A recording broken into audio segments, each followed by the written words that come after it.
अस्सलाम वालेकुम everyone, this is doctor सहर Chawla right at your service. अगर आपका इंसुलिन हाई है उसकी वजह से मोटापा डिफरेंट होगा, थायराइड ग्लैंड कम फंक्शन करे मोटापा डिफरेंट होगा, प्रोजेस्टेरॉन कम है मोटापा डिफरेंट होगा, लेप्टिन सेंसिटिविटी नहीं है आप में जो आपके हंगर हार्मोन वाली आपको फुल हार्मोन करने वाली है कि आपको पता लग जाए आपका पेट भर गया तो मोटापा डिफरेंट होगा। उसके लिए कौन से सिंथेटिक सप्लीमेंट्स लेने और कौन से हर्बल सप्लीमेंट्स लेने आप लोगों को पता है। मुझे तेज बोलने की आदत है, मैं अब क्या करूँ, कॉपी और पेंसिल जो है वो लेके बैठ जाएं और उसको लिखना शुरू करें।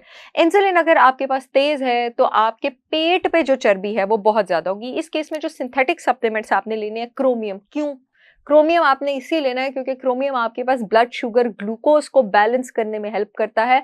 क्रोमियम उसकी लगाम है, तो क्रोमियम का आपने एक सप्लीमेंट लेना है। जितना भी मार्केट में माइक्रोग्राम्स में अवेलेबल होता है उसको आप लेंगे सुबह नाश्ते से पहले। बर्बरीन 500 मिलीग्राम एम्प्टी स्टमक आप लेंगे अगर आपका ये विजरल फैट है और इंसुलिन की वजह से ज्यादा है। विटामिन डी के लेवल 60 से ऊपर होने चाहिए इस केस में। मैग्नीशियम ग्लाइसिनेट 500 मिलीग्राम आपने रात को सोने से पहले लेना है।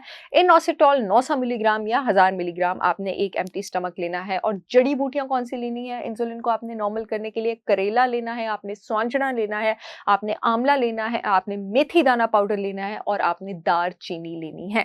ये इंसुलिन में आपको हेल्प करेंगे। अच्छा जी, अब अगर आपको लेप्टिन सेंसिटिविटी नहीं है, यानी आपका वो वाला हार्मोन बॉडी का जो जब पेट भर जाता है वो आपको बताता ही नहीं है कि पेट भर गया है, तो सबसे पहले अपनी डाइट में प्रोटीन ज्यादा कर देनी है। और जो सिंथेटिक सप्लीमेंट आपने लेना है और उसकी आपने चाय भी लेनी है, वो आपने ग्रीन टी एक्सट्रैक्ट लेना है। ग्रीन टी एक्सट्रैक्ट में एपिगैलोकैटेचिन एक केमिकल होता है जो कि लेप्टिन सेंसिटिविटी को इंप्रूव करने में हेल्प करता है। और ऑर्गेनिक ग्रीन टी इस्तेमाल करनी है, टी बैग्स वाली ग्रीन टी आपने इस्तेमाल नहीं करनी है।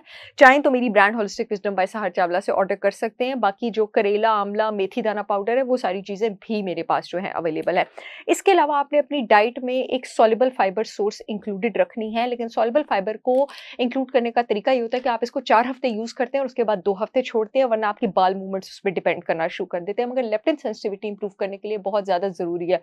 Ispaghol is a good source, Ispaghol को आप इंक्लूड कर सकते हैं। और इसके अलावा जो सिंथेटिक सप्लीमेंट आपने लेना है वो गैमा माइनोलेवलिनिक एसिड लेना है। Extra virgin cod liver oil आप लेंगे क्योंकि आपको ओमेगा 3 फैटी एसिड की ज़रूरत होती है। और लेप्टिन की वजह से जो मोटापा होता है ना, उसकी एक निशानी ये भी होती है कि वो होल बॉडी फैट होता है। लेप्टिन और थायराइड में ये बड़ी सिमिलैरिटी है कि दोनों में पूरी बॉडी आपके पास जो है वो मोटी होती है। इस्पगोल मेरे पास भी अवेलेबल है बाय द वे। प्रोजेस्ट्रॉन अगर आपका कम होगा तो एक तो आपने मेरे चैनल पे जाके प्रोजेस्ट्रॉन के कम होने पे पूरी वीडियो देखनी है, उसमें मैंने डाइट प्लान भी बनाया हुआ है। और आपने जो सिंथेटिक सप्लीमेंट इंक्लूड करना है वो आपने विटामिन बी6 इंक्लूड करना है, आपने जिंक इंक्लूड करना है। दोनों आप एम्प्टी स्टमक लेंगे। विटामिन बी6 आप तकरीबन 1000 माइक्रोग्राम, मिलीग्राम नहीं माइक्रोग्राम आप लेंगे।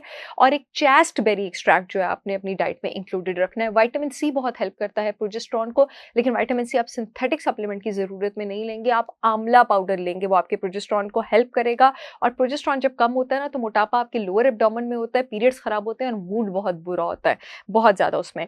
थायराइड अगर आपका कम है, अगेन आपके पास फुल बॉडी फैट होगा। आप थायराइड और लेप्टिन को कैसे पहचानेंगे? थायराइड में आपको बहुत ज्यादा कॉन्स्टिपेशन भी होती है, आपके बाल भी ड्राई होते हैं। अगर थायराइड बहुत ज्यादा मेस्ड अप है तो आपकी आउटर आईब्रोज जो है उसका भी नुकसान होता है, आपके नाखून भी बहुत ज्यादा ब्रिटल हो रहे होते हैं, आपकी स्लीप भी डिस्टर्ब होती है।